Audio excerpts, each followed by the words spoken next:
Hey guys, hope you're doing well. One of the coolest things I've added to my Chevy Tahoe has been this Dakota Digital gauge cluster. This thing is a game changer. It adds a ton of new features, it increases the reliability of the vehicle, and on top of that, it gives the gauge cluster a nice refresh that I think is pretty cool. Now with all that upside though, there is a pretty decent price tag at about $850 depending on where you're buying it from, and so I've been asked, is it worth it? Now me personally, I absolutely think it is, but there are some ins and outs you want to consider if you want to get one for yourself. How's the hat looking? So I actually got this hat right as soon as they won, went to Academy and picked it up, and big congrats Rangers. It's been a long time coming, but World Series champs. It feels amazing. So there's actually not a ton of information out there on this gauge cluster, so I want to give you guys some perspective if you're looking for one yourself. And one of the easiest ways to kind of get a comparison of what you're actually getting is to look at this unit versus the old one. But going between this one and this one, this is the factory gauge cluster, just has the overlay kit and whatnot. You can actually see that they're relatively similar in the overall layout, but there are a few notable differences. One of the biggest ones, in my opinion, being these two little screens right here, and you can actually customize what you want those to say. And I do still have the instruction manual, so I can show you guys the options for these screens. So one of the biggest ones being the odometer here, because a lot of you guys were asking if the odometer goes away. It's still an option here. It's just if you're like me and your vehicle has a ton of miles, you don't necessarily want to show that left and right. You also have the miles per hour, the gear, the normal stuff for the main screen. And then for the screen on the left, under the tack, you'll notice it has clock, hours, and some of the more fun ones, the high speed, the 0 to 60 time, the quarter-mile speed, and the quarter-mile time. A lot of stuff that I'd personally like to see optioned more in modern vehicles. And yes, one of the perks of a bench seat is you get to lay down whenever you want. And to actually control all that stuff, there's actually a little switch that we place down here that lets you change between the screens. You can see it down here. You can actually place it wherever you want, but I feel like this is a pretty casual spot for it.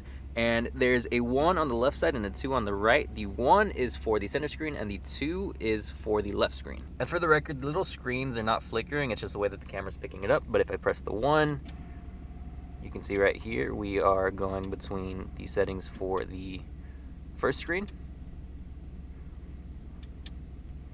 And there's the 2 right there. Now I did just reset it, so some of the information on there isn't super fun, but you can change that whenever you want to.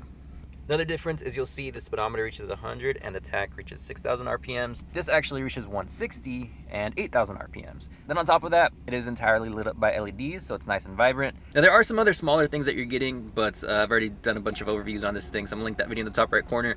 But just like casual glance at it, you can see that these are some pretty nice upgrades. Now the next thing you're gonna need to consider is the install as a whole, because it's a pretty in-depth job. So when you look at the factory cluster, you will notice this little section where it connects, and it's just little copper ends, and these are basically connecting to all the wires and all the various aspects of the vehicles. This cluster, however, goes an entire step beyond that. One of the pieces you get with this kit is this little module that's basically the brain of the cluster, and with that you're having to make new connections to all the various aspects of the vehicle. Those connect to the brain, and the brain connects to the new cluster. So it requires some mechanical familiarity, some electrical familiarity, and if you have that knowledge, this piece is definitely a steal because you can do it yourself. However, if you don't, like me, you're gonna need to get it done at a shop, and it can cost a pretty penny. And with that, if you have a manual transmission, you're fine, but if you have an automatic transmission, which a good amount of these did come with, you're gonna need to get the GSS 3000, which is just their fancy term for a gear indicator, because if you notice, this no longer has that gear indicator section. That's where the new screen is, which on the factory cluster, it's just this piece right here. So the good news is they make it and it works perfectly with this cluster. The bad news is it's an extra piece you have to get and an extra expense. Now one of the ways to kind of get some perspective on how thorough of a job it's going to be and just like what it's actually offering is to kind of look at Dakota Digital as a whole and what they actually make. And one scenario that actually made a ton of sense for me is just collector car auctions. So say you go to an auction and you see this gorgeous C2 Corvette rolling down the auction block. Say it has a nice custom tubular frame, upgraded suspension, maybe even the drivetrain from a C7. With that, it's probably going to have a Dakota Digital gauge cluster because you get to keep that nice classic look while also being able to monitor all the new performance aspects and upgrades that you added to the vehicle.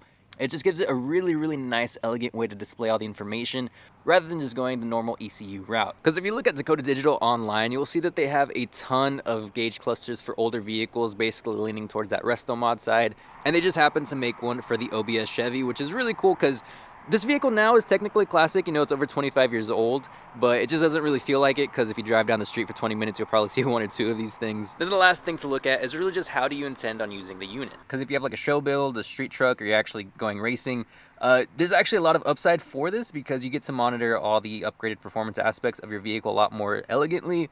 Then on the other side, if you're going for more of, say, a daily driver approach or just have a casual engine swap and it's, you know, you're driving it a good bit, adds that reliable factor, which honestly makes it a lot easier and a lot more enjoyable to drive. So honestly, both ends of how you can intend on using this have a ton of upside. I will say though, if you're just going for more of the look, personally, I would start off just by going for an overlay kit and then changing out the lights behind the gauge cluster, maybe to LED lights. Realistically, you can get this done for like 60 bucks all in, which is pretty easy to do. I do have a video on it, so I'm linking in the top right corner as well. And then just feeling it out from there, just make it a little bit more of a casual progression. And with that, you'll actually be able to see a lot of the new upside with the cluster. And one thing I did not bring up was the quality of this piece. And that's just because it's really, really nice quality anyway. It feels very sturdy, very solid. And that's not just the cluster itself, it's also the hoses and the fittings that they give you. Everything feels very hefty. Then on top of that, everything's made in the USA, so always down to support that. What are you guys doing? But that's gonna do it for this video, guys. Thank you so much for watching. I hope you have a great rest of your week, and I'll see you in the next one.